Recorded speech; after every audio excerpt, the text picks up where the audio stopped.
질문을 하나 던지겠습니다. 여러분이 지금 당하고 있는 일이 무엇입니까? 축복입니까? 가난입니까? 건강입니까? 질병입니까? 또 가정의 평안입니까? 불행입니까? 좋은 일이 많으면 좋은 것이고 나쁜 일이 많으면 나쁜 것입니까? 저는 그렇게 생각하지 않습니다. 어떤 것이 나쁜 일인가?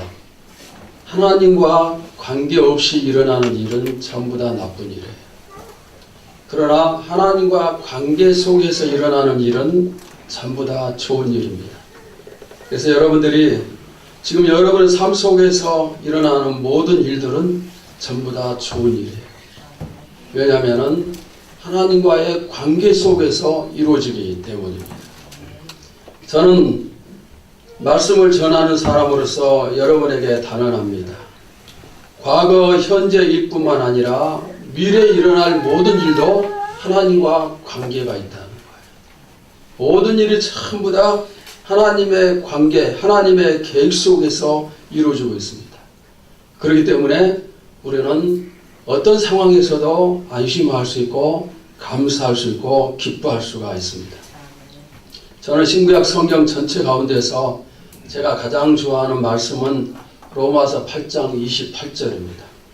우리 다 같이 한번 함께 보도록 합시다. 시작.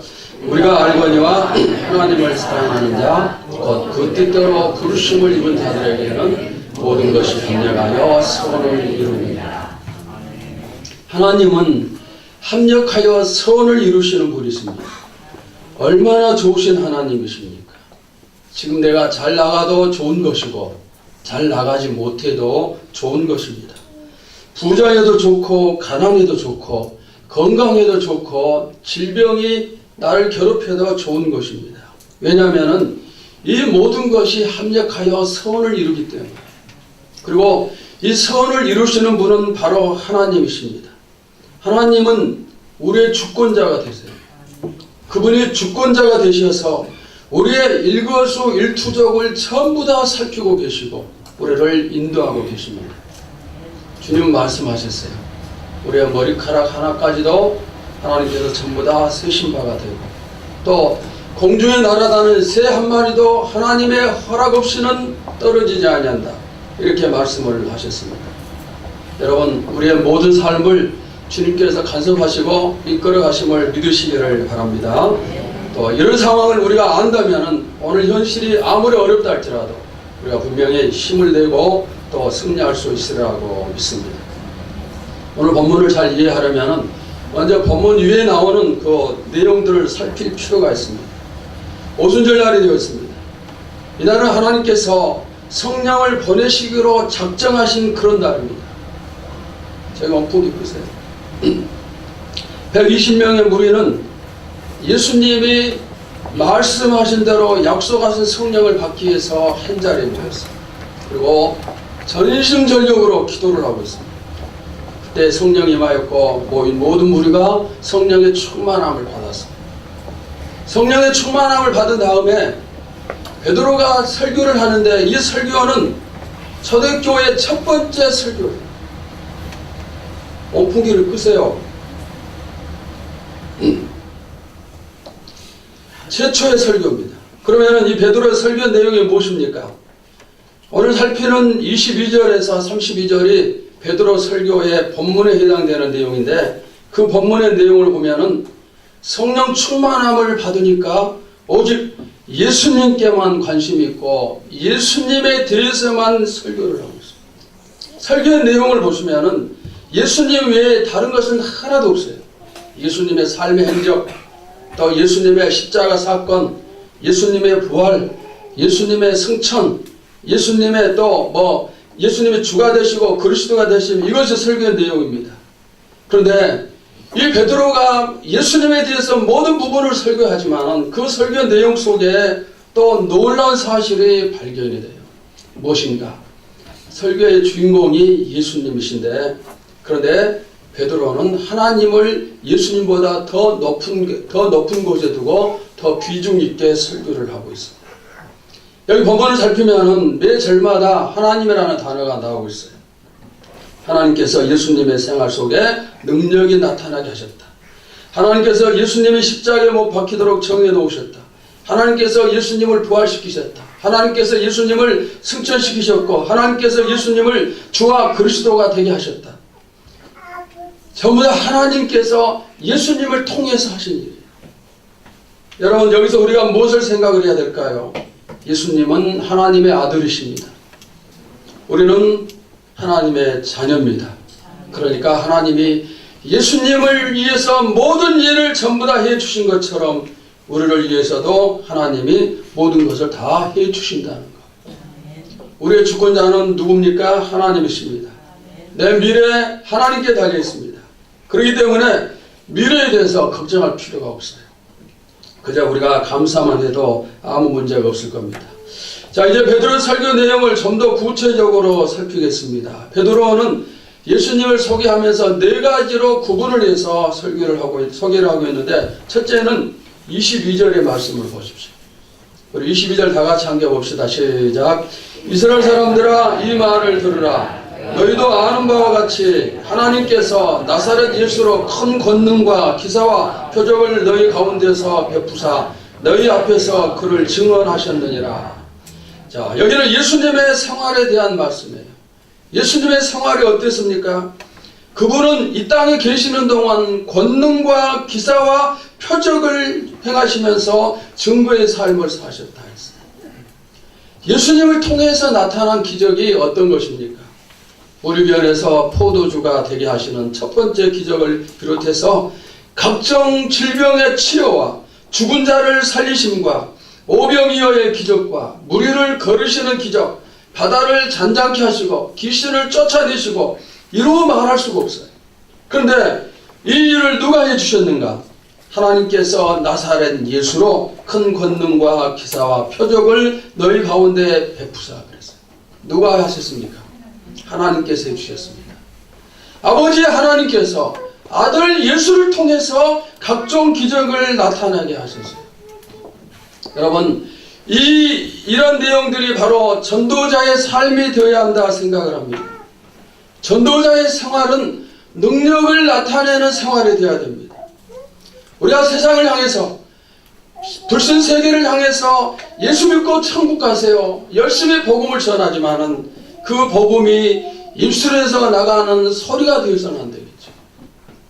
듣는 사람들에게 그 복음이 힘이 되고 능력이 되어지고 하나님이 살아계신 그런 역사를 드러내는 그런 복음이 될 때 그들이 주님을 영접함을 믿습니다. 소리가 아니라 능력이 나타나는 복음. 그러기 위해서는 어떻게 해야 될까요? 우리가 하나님께 잡힌 바 됐을 때, 또 하나님 우리를 도구로 사용하실 때 그 일이 온전히 이루어짐을 믿습니다. 여러분들이 복음을 전할 때 담대하게 선포하시기를 바랍니다. 하나님께서 여러분 입술에 권능을 주시고 기도의 능력을 나타내게 해주신다는 사실입니다. 그 다음에 두 번째는 23절을 보십시오. 우리 다 같이 보시겠습니다. 시작. 그가 하나님께서 정하신 뜻과 미리 아신 대로 내준 바 되었거늘 너희가 법 없는 자들의 손을 빌려 못 박아 죽였으나. 예수님의 십자가의 못 박히심에 대한 말씀이에요. 십자가는 하나님의 뜻이었습니다. 하나님께서 정하신 뜻과 그랬어요. 하나님의 뜻입니다. 그래서 예수님은 그 십자가의 길을 가신 거예요. 십자가의 고통이 예수님께는 엄청난 것이었음을 우리 잘 알고 있습니다. 그러나 아들을 십자가의 못을 박는 아버지의 고통은 더욱더 컸을 것입니다. 그런데 그 고통이, 그 아픔이 누구를 위해서? 바로 나를 위해서입니다. 나를 구원하기 위해서. 여러분, 하나님의 계획은 반드시 이루어집니다. 하나님의 계획은 누구도 그것을 어길 수가 없고 어떤 경우에도 꼭 이루어지는 것입니다. 왜? 하나님이 정하셨고 하나님이 행하시기 때문에 누구도 그것을 막을 수가 없어요. 하나님 뜻을 변경시킬 수 있는 사람 아무도 없습니다. 심지어 예수님도 마찬가지예요. 예수님께서 겟세마네 동산에서 3번 기도하셨어요. 십자가를 지는 그 고통이 너무 힘들기 때문에 정말 그것을 피하고자 땀방울이 변화해서 핏방울이 되기까지 기도하셨어요. 그리고 그 기도를 마치면서 내리신 결론이 어떤 것입니까? 내 아버지여, 만일 할만하시거든 이 잔을 나에게서 물리쳐 주시옵소서. 그러나 아버지의 원대로 하옵소서. 하나님의 뜻대로 하옵소서. 결국 주님은 하나님의 뜻을 따라서 십자가를 지셨어요. 무려 3번이나 같은 내용의 기도를 반복하셨지만은 자신의 뜻을 포기하시고 하나님의 뜻을 선택을 했습니다. 기도의 결론은 아버지의 뜻대로 하옵소서였어요. 여러분들도 항상 하나님의 뜻에 이렇게 무릎을 꿇을 수 있기를 바랍니다. 우리 흔히 말하기를, 제가 수없이 강조했죠. 순종은 최고의 신앙이에요. 지금 하나님 일하면서 힘든 일이 얼마나 많을까요? 직분자 일이 쉬운 게 아니에요.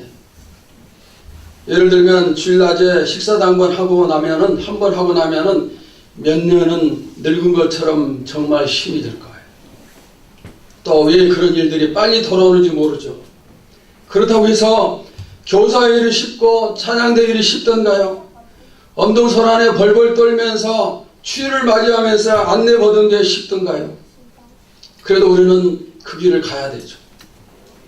정말 떨면서도 힘들어도 포기하면 안 되는 거예요. 왜? 하나님의 뜻이기 때문에. 하나님이 나를 그 일을 하도록 세우셨어요. 하나님이 나를 찬양대로 세우셨고, 하나님이 나를 교사로 세우셨고, 하나님이 나를 직분자로 세우셨습니다. 그러니 가야 되고 순종하면서 끝까지 승리를 해야 됩니다. 그럴 때 반드시 좋은 때가 온다는 사실이에요. 예수님은 나 때문에 죽기까지 하셨어요. 하나님은 나 때문에 아들을 죽이기까지 하셨지만은 우리가 내 마음이 조금 힘든 것 때문에 주신 사명을 포기할 수는 없습니다. 또 우리는 혼자 일하는 게 아니에요. 성령 하나님께서 우리와 동행하시면서 늘 힘을 주심을 믿습니다. 하나님이 나에게 일을 맡기시고 직분을 주심에 대해서 감사를 해야 됩니다. 왜냐하면 직분을 주신 이유는 그 사람을 충성되이 여기셨기 때문에, 여러분을 충성스럽게 하나님께서 여기시고 직분을 주셨어요. 그러니 우리가 감사함으로 감당을 해야 됩니다. 23절에서 우리가 한 가지 더 생각할 게 있습니다. 어떤 겁니까? 예수님의 십자가는 하나님의 뜻이니까 십자가에 못을 박아도 괜찮은 것인가? 여러분, 그런 질문을 할 수가 있습니다. 누군가는 예수님을 십자가에 못을 박아야 되는데 그 일을 가룟 유다가 앞장서서 했어요. 그러니까 가룟 유다도 하나님의 도구로 쓰임을 받았다. 여러분, 어떻게 생각을 하세요? 맞아요. 그러나 우리는 하나님의 자녀요 그리스도인으로서 하나님의 좋은 도구로서 쓰임을 받아야 돼요. 나쁜 도구가 아닌 좋은 도구로서만 여러분들이 늘 쓰임 받을 수 있기를 바랍니다. 그 다음에 이제 세 번째 24절에서 32절까지입니다. 여기서는 예수님의 부활에 대해서 설명을 하고 있습니다.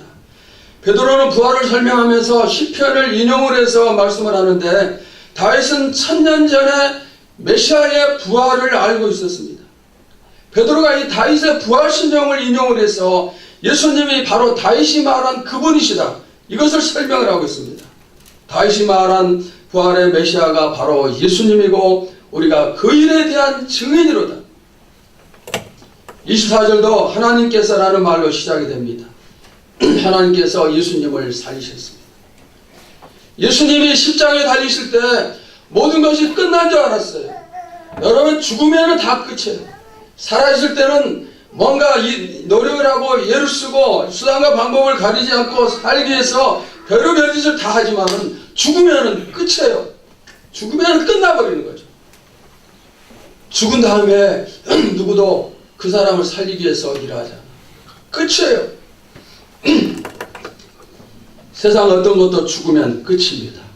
그러나 예외가 있어요. 예수님의 부활입니다. 누구도 예수님을 영원히 죽일 수는 없어요. 아까 사탄은 십자가의 못을 박아 예수님을 죽였지만은 하나님은 다시 살리셨어요. 누구도 하나님의 자녀를 영원히 멸망시킬 수가 없어요. 누구도 우리를 넘어뜨릴 수가 없습니다. 사탄이 우리를 넘어뜨릴 때 하나님이 우리를 일으켜 세우십니다. 어떤 때는 내 모든 것이 다 무너진 것 같고 모든 것이 전부 다 끝나버린 것 같은 그런 느낌이 들지만은, 그러나 우리는 절대로 무너지지 않아요. 절대로 끝나지 않습니다. 왜냐하면 하나님께서 붙잡아 주시고 하나님께서 다시 세우시기 때문에. 사망과 부활은 하늘과 땅의 차이예요. 사망은 가장 큰 고난입니다. 이보다 더 큰 고난, 더 큰 고통, 더 큰 핍박이 없어요. 사람을 죽이는 것은 최고의 고난이죠. 반대로 부활은 가장 큰 영광입니다. 가장 큰 축복이요, 가장 큰 기적입니다. 땅에서 하늘로, 가장 밑바닥에서 가장 높은 곳으로, 이것이 사망에서 부활이에요. 우리가 지금 사망과 같은 일을 당해도 하나님은 다시 부활과 같은 큰 축복으로 세워주심을 믿으시기를 바랍니다. 여러분 자신과 가정과 교회에 대해서 소망을 가지시기를 바랍니다. 어쩌면 우리에게 하루하루의 삶이 사망과 같이 힘들고 어두운 때인지도 모릅니다. 그러나 여러분은 결코 무너지지 않는, 누구도 무너뜨릴 수 없는 하나님의 자녀예요. 그렇기 때문에 여러분에게는 반드시 부활이 주어집니다. 저는 지금 우리에게 필요한 부활이 어떤 것일까? 우리 여러분들에게 무엇이 필요할까 한번 생각을 해봤어요. 지금 여러분에게 죽어있는 것이 무엇입니까? 뭐가 죽었나요?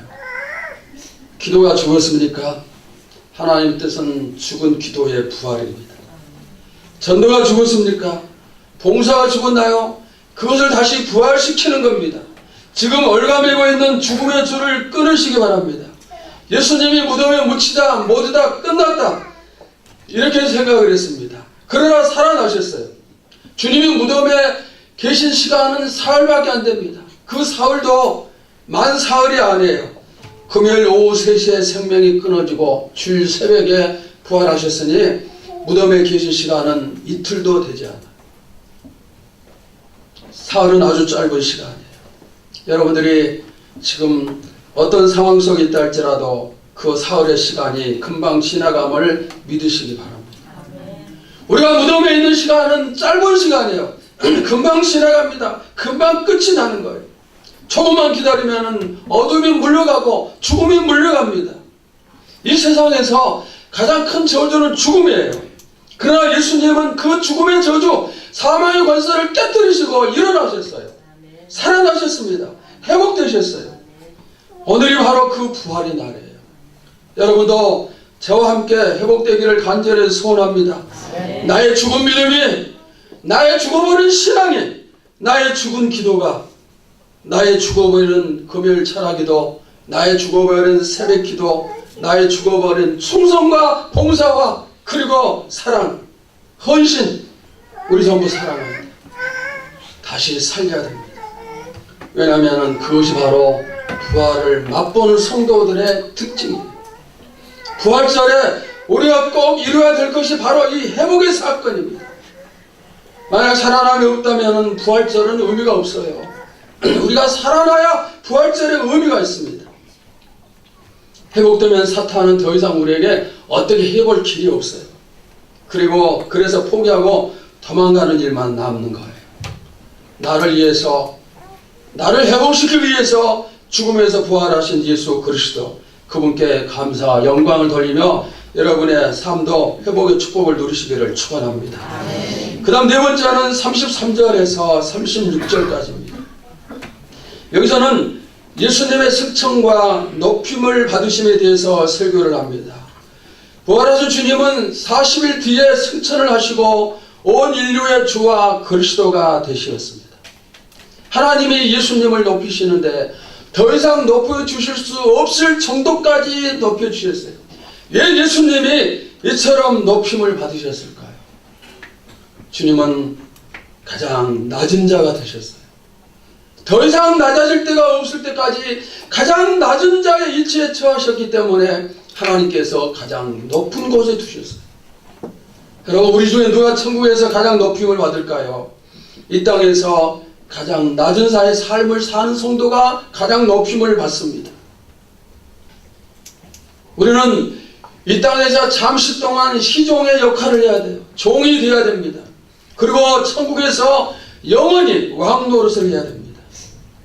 그런데 우리가 낮아질 때도 하나님 때문에 낮아져야 됩니다. 그래야 하나님이 높여주십니다.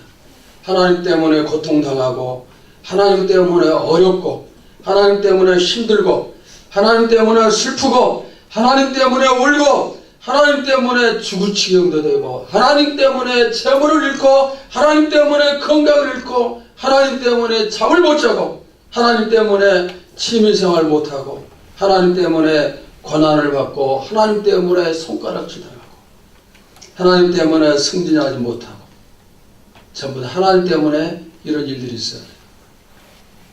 그때 조금 뒤에 하나님이 다시 높여주셔요. 여러분, 이 땅에서 뭐가 되자? 시종, 종이 되도록 합시다. 하나님이 천국에서 놀랍게 높여주심을 믿습니다. 36절은 설교의 핵심이자 결론입니다. 우리 36절을 다 같이 보시겠습니다. 시작. 그런즉 이스라엘 온 집은 확실히 알지니 너희가 십자가에 못 박은 이 예수를 하나님이 주와 그리스도가 되게 하셨느니라 하니라. 너희는 너희의 주인이 되시고 그리스도가 되시는 분 예수님을 십자가에 못을 박아 죽였다. 그러니 이제 어떻게 하겠느냐? 바로 이런 뜻입니다. 주인을 못을 박아 죽여버렸어요. 이스라엘 지역에서는 십자가의 사건은 가장 저주스러운 죽음입니다. 십자가에 달려 죽는 것은 가장 고통스럽지만은 가장 저주스러운 그런 죽음이에요. 예수님께서 가장 몹쓸 사람으로서 십자가를 지셨다는 겁니다. 그러니 그 죄가 얼마나 큰 죄입니까?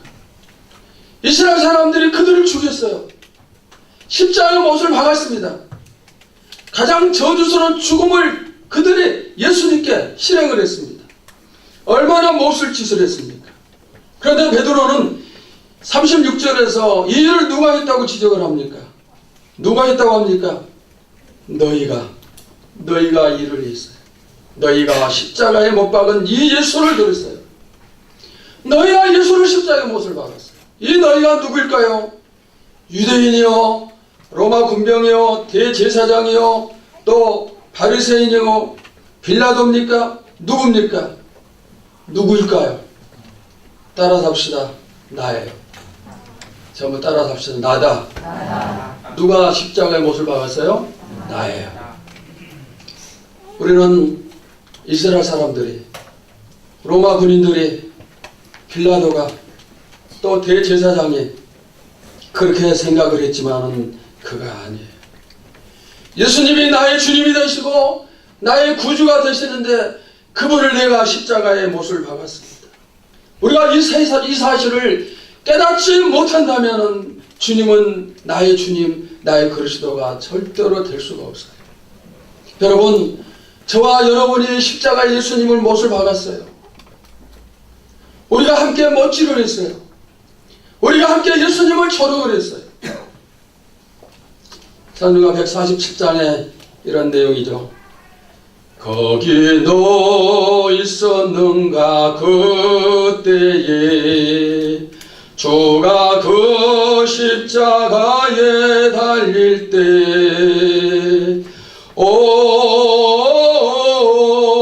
때로 떨려 그 일로 나는 떨려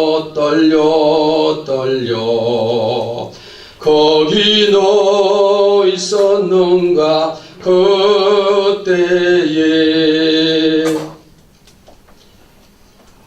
그때 내가 거기 있었어요. 그때 내가 십자가에 주님을 못을 박았어요. 그때 내가 예수님 뺨을 때렸고, 그때 내가 예수님 머리에 가시면류관을 씌웠어요. 내가 그때 주님을 조롱을 했습니다. 내가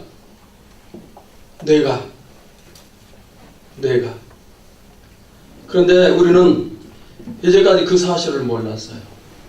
단지 유대인과 로마 병정이 못을 박은 줄로만 알았고 그들을 욕을 했어요. 근데 그게 아니었습니다. 바로 내가 못을 박았어요.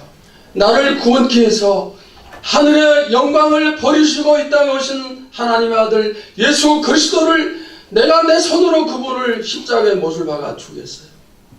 나를 구원케 해서 오신 그분을 내가 죽인 거예요. 사랑하는 여러분, 예수님이 여러분의 주님 되십니까? 예수님이 여러분의 그리스도이십니까? 나의 주 나의 그리스도를 내가 십자가에 못을 박는 게 맞습니까? 맞아요. 그런데 하나님은 나의 죄를 용서하시고 그 용서의 증거로 예수님을 부활을 시키셨습니다. 영원히 평생 동안 씻을 수 없는 그러한 죄를 지었지만 부활을 통해서 다 우리의 죄가 용서를 받았습니다.